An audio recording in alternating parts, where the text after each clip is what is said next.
¿por qué no cerramos con esta declaración del presidente Andrés Manuel López Obrador, que hoy volvió a mencionar el avión presidencial y hoy volvió a meterle un coscorrón a esos que lo han criticado por buscar vender todavía sin éxito ese avión, ese palacete que vuela, que le compró Felipe Calderón a Enrique Peña Nieto y que usó para a sus anchas el copetón del Estado de México. El presidente reclama. ¿Y por qué nadie dijo algo? ¿Por qué callaron cuando se compró el avión presidencial? Esta es una muy interesante parte de la mañanera, porque además dice el presidente que si no, lo va a terminar en el Aeropuerto Internacional Felipe Ángeles y va a ser donado el avión presidencial. Estas son las declaraciones del presidente y vamos a cerrar con las opiniones de Jaime Hernández y José Alfredo Gutiérrez Falcón. Gracias, presidente. Benito Jiménez, de Reforma. El 10 de febrero, presidente, de 2020, el fiscal general le entregó un cheque por 2,000 millones de pesos. Entonces se dijo que era para el tema de pagar los premios de la rifa del avión presidencial. Al final, pues ese dinero, según la auditoría superior de la Federación, se regresó al Infonavit para pagar daños de un tercero. ¿Qué significó entonces ese evento, presidente? Si nos puede explicar la entrega de este cheque que al final pues se devolvió al Infonavit según la auditoría. Bueno, sí, se entregó ese dinero, el fiscal nos entregó ese dinero, 2,000 millones de pesos, y luego se demostró que no era el procedimiento legal correcto y que había que entregar ese dinero al Infonavit, y se acordó que ese dinero se utilizara para entregar créditos a familias pobres que pudieran tener sus viviendas, y así se está aplicando ese dinero. Y en el caso de la rifa del avión ya no fue necesario porque se vendieron la mayor parte de los boletos y se entregaron todos los premios. En esta tesitura, presidente, ¿sigue generando costos este avión? ¿Cuál es el destino, el estatus de este avión? ¿Ya se intentó vender? Bueno, el avión vamos a seguirlo recordando, porque en su momento nadie dijo nada, callaban, guardaban silencio, pero se permitió que Calderón le dejara comprado un avión al presidente Peña Nieto, extravagante, un avión que no lo tenía ni Obama, un avión de lujo, imagínense, 75 metros de largo, para 240 pasajeros. ¿Cuántos pasajeros se trasladan en un autobús?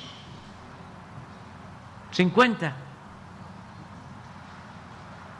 Imagínense el tamaño del avión para 240 pasajeros, que además pues no van tan apretados como en el camión. Y miren, a mí, es mi opinión, a mí sí me resulta importante que el presidente lo vuelva a poner sobre la mesa. Le tiraron la recta y el presidente le pegó de jonrón, poniéndolo en términos de pelota, como le gusta al presidente. Y es que, ¿cómo es que callaron? Si no todos, casi todos los medios, los analistas, los periodistas, que son los que ahora critican que el presidente no ha podido vender el avión, o más aún, fíjese, En momentos en que Arturo Saldívar dice que fue golpeado duramente por la prensa, presionado también en tiempos de Calderón, son los mismos de los mismos.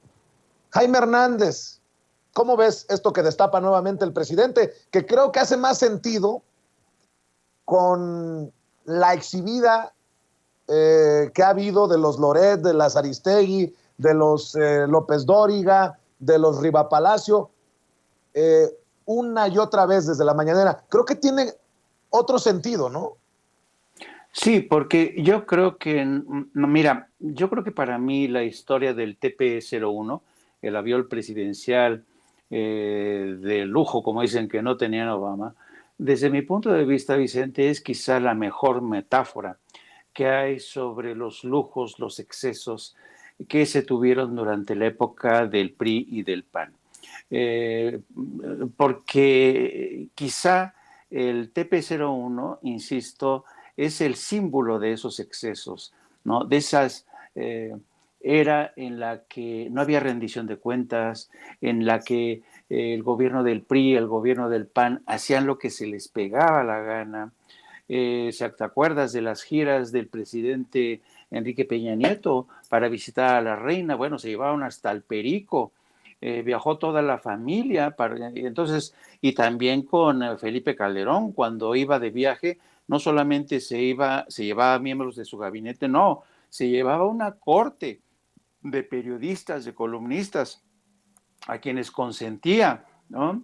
Entonces, entonces estos excesos se convirtieron en la nueva normalidad de esa época, ¿no? Yo recuerdo cuando las interparlamentarias, por ejemplo, de México a Estados Unidos, se convertían en el mejor pretexto para que los congresistas mexicanos se fueran de shopping, ¿no? Y recuerdo, porque yo fui testigo de cómo en reuniones interparlamentarias entre España y México, los diputados del PRI agarraban, le pedían al embajador, al chofer prestado, se iban de briaga y de putas.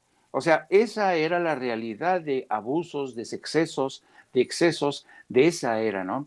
Entonces, el hecho de que el presidente rechace ese símbolo de lo que fueron los excesos, para mí se me hace algo realmente encomiable, porque yo recuerdo que hasta hace poco uno de los grandes debates que se suscitó en Europa fue la idea de resucitar el debate a propósito de la ética que tenían que tener los gobernantes. Y, por supuesto, este debate que se dio en Europa no permeó en América Latina, y me atrevería a decir que ni siquiera permeó en países como España.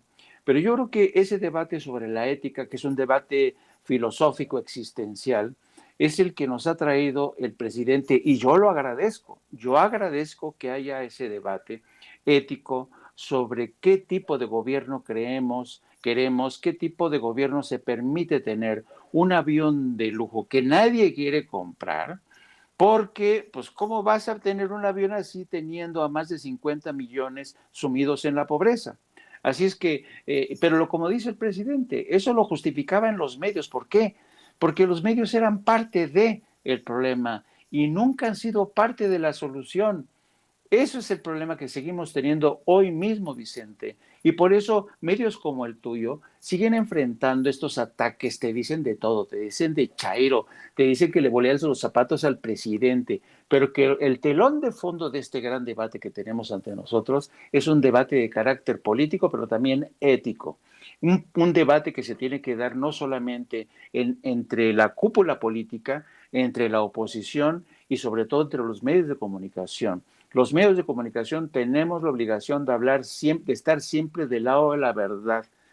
Tenemos que ser insobornables, no inventarnos, no mentir, no caer en medias verdades, no. Los medios de comunicación tenemos la obligación de tocar fuentes directas, de decir lo que vemos, lo que nos consta.